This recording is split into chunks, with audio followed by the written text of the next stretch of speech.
belum ketemu. Maksud saya, apakah putusan Sipulan bin Peron itu bisa dijadikan bukti terhadap orang lain? Sipulan bin Setiawan, bolehkah seperti itu? Itu yang saya maksud. Bisa menjawab ahli. Jadi mohon izin yang mulia, saya kembali ke apa yang tadi saya sampaikan, bahwa intinya putusan pengadilan yang berkekuatan hukum tetap atau inkrah itu adalah merupakan salah satu alat bukti, yaitu surat. Boleh ya? Cukup ini? Ya, cukup. Ya. Kalau gitu ke pemohon, silakan pemohon. Terima kasih.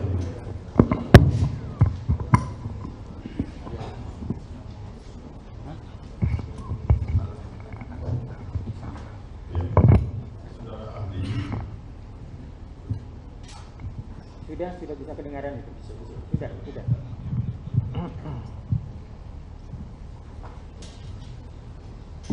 Bahwa saudara tadi mengatakan berdasarkan pasal 184 yang harus kita fokus, yang harus dimiliki oleh seorang penyidik itu hanya terbatas berupa pada keterangan saksi, kemudian keterangan ahli dan bukti surat, seperti demikian kan? Iya. Kalau petunjuk itu tidak masuk kan dalam apa itu wilayah penetapan saksi seseorang, apakah saudara ahli sebenarnya? Silakan ahli. Mohon izin yang mulia, Ya. tadi sudah saya jelaskan berkali-kali bahwa untuk menetapkan atau menentukan seorang menjadi tersangka atau tidak itu mendasarkan pada 184 ayat 1 KUHP huruf A, huruf B, huruf C, dua dari di antara yang tadi saya sampaikan. Demikian yang mulia. Kemudian untuk keterangan saksi, apakah keterangan saksi untuk keterangan saksi, apakah yang dibutuhkan secara kuantitas atau secara kualitas? Tadi sudah saya tanyakan kuantitas.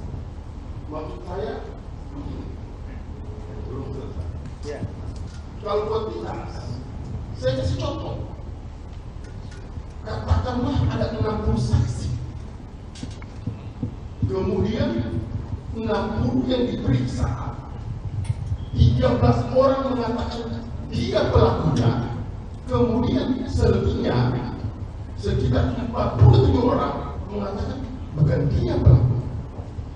Menurut saksi menurut ahli dari keterangan saksi ini, apakah kita menggunakan yang 47 atau ada kita menggunakan yang 13? Bagaimana pendapat saudara ahli? Mohon izin yang mulia, tadi sudah saya sampaikan bahwa penetapan tersangka, ya, untuk menentukan penetapan tersangka itu minimal 2 alat bukti. Bukan jumlah dari saksi. Bukan yang mulia, minimal 2 alat bukti. Misalnya saksinya ada 10. Iya yang mulia. Dihitung 1 alat bukti atau 10? 1 alat bukti. Nah, 1 alat bukti. Harus nyari yang alat bukti yang lain. Kemudian tadi saksi juga mengatakan, tadi ahli juga mengatakan bahwa ini masih berkaitan dengan pertanyaan pemohon, bahwa Facebook itu apakah masuk di dalam bukti surat, kemudian ahli mengatakan itu masuk dalam petunjuk. Itu masuk dalam petunjuk. Sudah, ini bagus, masih bagus itu. Kalau di masih kedengaran jelas suara itu. Ya. Kalau memang kalau di sana memang sepertinya tidak masuk, tapi keluarnya ada keluaran, ya, suara keluar.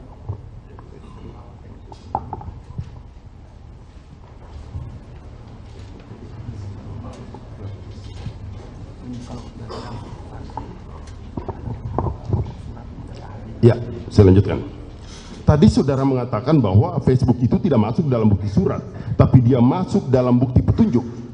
Kalau yang kemudian Facebook adalah masuk dalam bukti petunjuk, maka saudara ahli, saya mau merujuk kepada pasal 188 ayat 2 untuk mempermudah ahli menjawabnya, maka saya akan sedikit membacakan.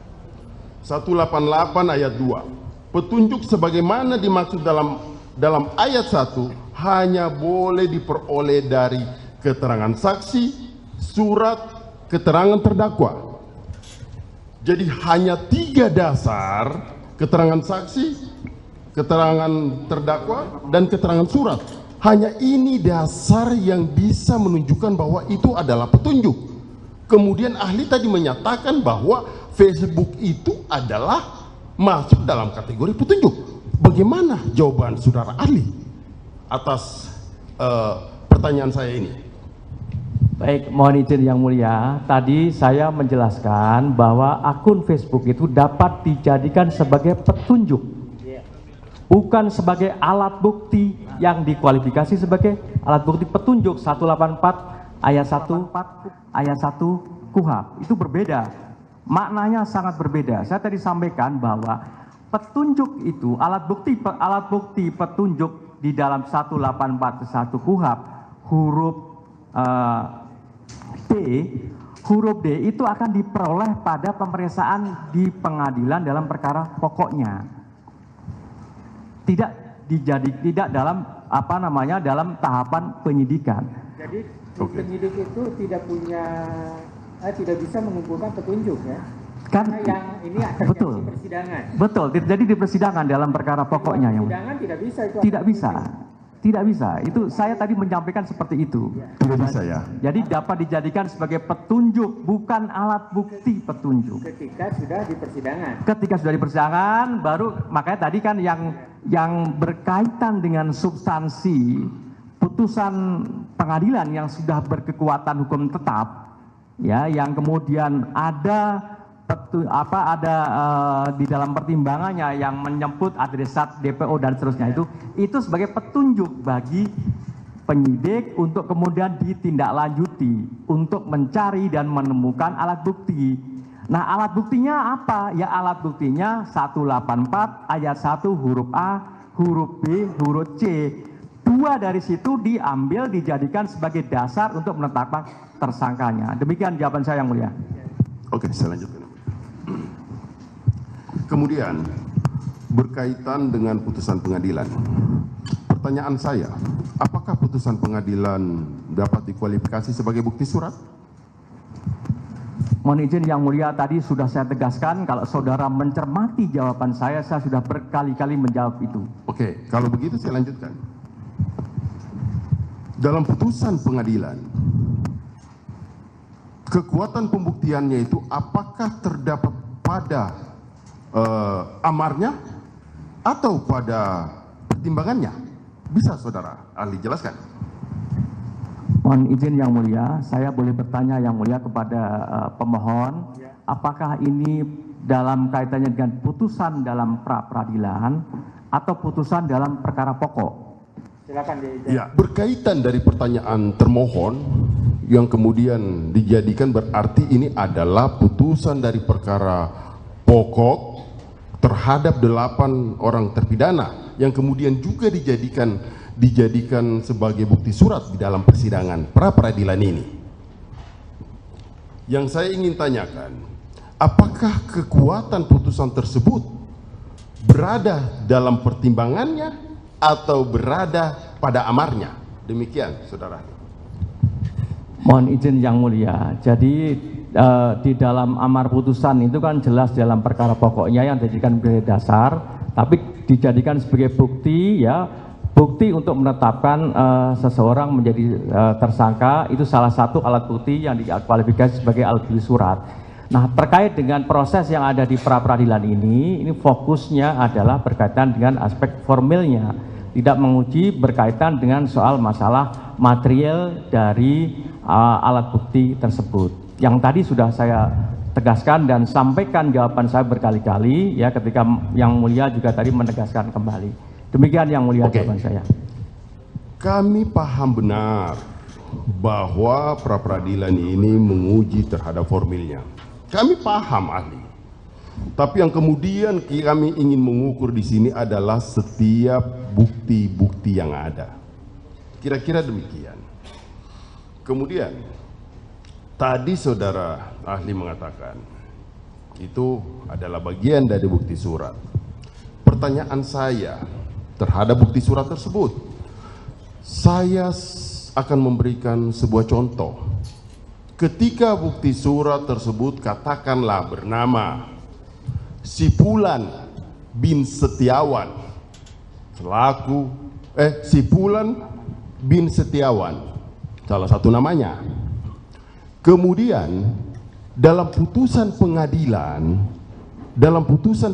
yang telah berkekuatan hukum tetap atau ingkrah, putusan itu menegaskan atas nama Sipulan bin Perong. Apakah putusan Sipulan bin Perong bisa dipergunakan untuk Sipulan bin Setiawan? Bagaimana pendapat saudara ahli? Mohon izin yang mulia, tadi sudah saya tegaskan juga berkali-kali bahwa putusan yang menyebut adresat nama Sipulan bin Perong tadi, yaitu dijadikan sebagai petunjuk oleh siapa? Oleh penyidik.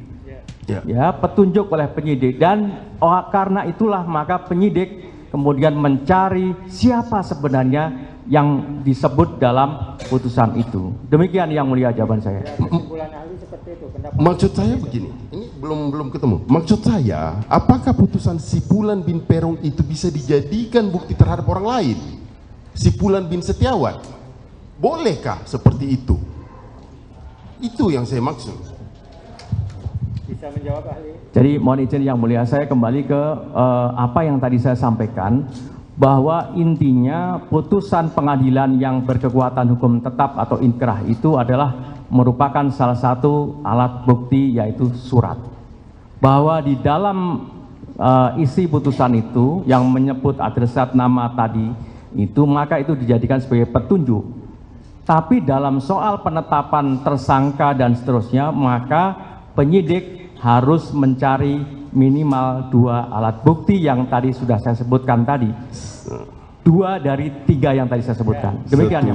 Setelah dari isi itu bukan berarti berhenti, tapi harus mencari. Betul, oke, saya setuju. Saya lanjutin, saudara ahli. Berkaitan dengan pertanyaan pihak termohon yang menyangkut garasi, saya mencontohkan lagi, gerasi Sipulan bin Perong. Kemudian diajukan lagi ijazah, rapor, KTP Sipulan bin Setiawan. Kalau saudara ahli menilai terhadap bukti surat, apakah kedua bukti surat ini terjadi persesuaian? Bisa ahli menilai. Mohon izin, saya tidak bisa menilai yang mulia. Saya hanya bisa menyampaikan saja bahwa yang penting adalah penyidik tugasnya mencari minimal 2 alat bukti. Salah satunya alat buktinya adalah surat. Suratnya apa? Tentu ada kualifikasinya sebagaimana dimaksud 187 KUHP tadi. Demikian yang mulia. Oke, saya masuk lagi, saudara ahli. Tadi saudara ahli mengatakan bahwa yang dinilai adalah kuantitatifnya, bukan secara kualitasnya. Artinya, apakah bukti surat milik orang lain atau di sini bisa saja dalam serangkaian tindakan penyidikan, bisa saja ketika akan mentersangkakan katakanlah si A atau mentersangkakan Sipulan bin Setiawan menggunakan bukti surat orang lain, katakanlah bukti surat Sipulan bin Perong. Ini kan tidak ada kaitannya. Makanya saya mengukur bahwa terhadap bukti yang diajukan untuk menetapkan seseorang sebagai tersangka ialah harus memiliki kualitas. Nah, pertanyaannya apa? Pertanyaannya, apakah dapat bukti surat milik orang lain digunakan untuk orang lain menetapkan sebagai tersangka? Apakah bisa seperti itu? Tidak dijawab, mestinya hanya sekedar petunjuk. Betul Yang Mulia. Selebihnya, Betul. penyidik harus mencari 2 alat bukti. Oke, saya lanjutkan Yang Mulia. Kemudian berkaitan dengan penetapan DPO. Yang saya pahami saudara ahli, penetapan DPO itu bukanlah hal yang mudah. Bisa saudara ahli, karena tadi saudara ahli itu hanya, kalau saya lihat saudara ahli sudah menjelaskan hanya bagian-bagian umumnya saja. Maksud saya, bisa saudara ahli lebih menjelaskan syarat-syarat dan bagaimana tata cara menentukan DPO. Kemudian apakah, karena tadi saudara ahli juga menyampaikan bahwa DPO itu ditentukan melalui putusan pengadilan yang telah berkekuatan hukum tetap. Kan seperti itu yang saudara ahli sampaikan. Maksud saya, coba saudara ahli menjelaskan secara terperinci syarat-syarat, tata cara, mekanisme dalam penentuan daftar pencarian orang. Terima kasih. Mohon izin Yang Mulia, saya tidak akan menjelaskan secara teknis karena ini menjadi kewenangan sepenuhnya menjadi penyidik. Jadi penyidik kan mempunyai hak subjektif yang tadi saya sampaikan berdasarkan kewenangannya, yaitu untuk melakukan suatu serangkaian tindakan-tindakan. Nah, berkaitan dengan yang tadi saya jelaskan tadi di dalam putusan yang tadi sudah berkekuatan hukum tetap tadi, itu yang menyebut adresat tersebut ya, ketika saya tadi ditanya oleh Yang Mulia tadi, saya sampaikan bahwa penyidik terkait dengan soal putusan pengadilan yang berkekuatan hukum tetap tadi menindaklanjuti putusan tersebut, kemudian dijadikan sebagai petunjuk untuk melakukan tindakan-tindakan dalam rangka untuk mencari dan menemukan alat bukti.